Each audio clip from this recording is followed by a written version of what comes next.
Now, let's talk about, well, I mentioned red flag program.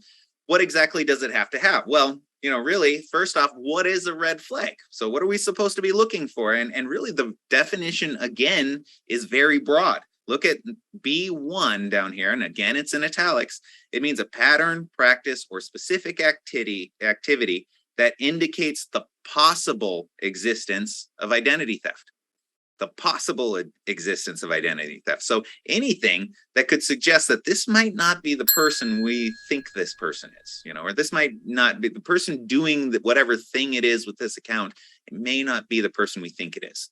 So that's pretty broad definition. Now there's 5 categories. So if you go to Appendix J, and that's what we're getting at number 2 there, they did us a favor and kind of narrowed it down into 5 major categories that we should be looking for.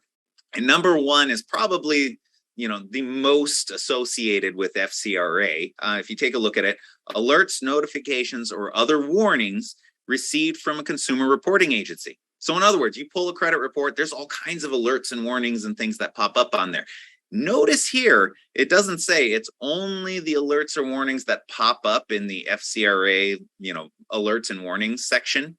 I've seen this in consumer reports as well, where in some places you have your fraud alerts, and then they have other identity alerts that pop up in different places or different warnings that pop up, and you have to flip through multiple pages. It's not always nice and neat in one section on your consumer report. So keep in mind, this is a broad definition. It's alert, notification, or warning. And I've seen all kinds of things pop up on consumer report. In fact, some of them are kind of hilarious. There's your classic one, the one that 9 times out of 10, it's going to be an address discrepancy. We'll talk about that in more detail here in just a minute. But, that's most of the time you see the address discrepancy. But I've seen all kinds of crazy things. I've seen the social security number is on the master death list. So in other words, the government thinks that whoever has the social security number, they passed away a while ago. So that's a red flag. Look out for that. I have seen the address entered is a prison, right? That's a red flag, right? If somebody's applying for an account or a loan from prison, that could be an indication that there might be some identity theft going on. Or I've even seen the address is a bowling alley. Or no, the address is it's a residence above a bowling alley. Never seen anything like that before, and the logic makes sense. Of course, who is living above a bowling alley? If you've ever been to a bowling alley, they're making noise all night long. Those things make a lot of noise when the balls crash at the end into the pins, and of course, there's nobody sleeping above a bowling alley. That's a red flag. You might want to check it out. So these alerts, and there's new ones that are popping up all the time. I go into financial institutions, I look at these documents a lot, and I'm always seeing something new. But it's a very broad term here. Alerts, notifications, or warnings that this could be that there could be some identity theft going on here.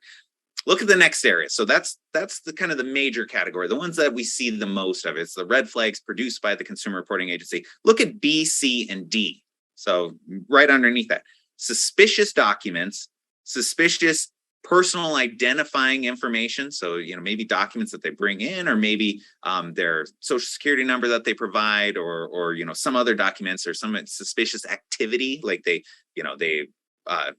moved to town and then suddenly there's an address change, and then there's a request for a new card right after that to an address that's out of state, something along those lines.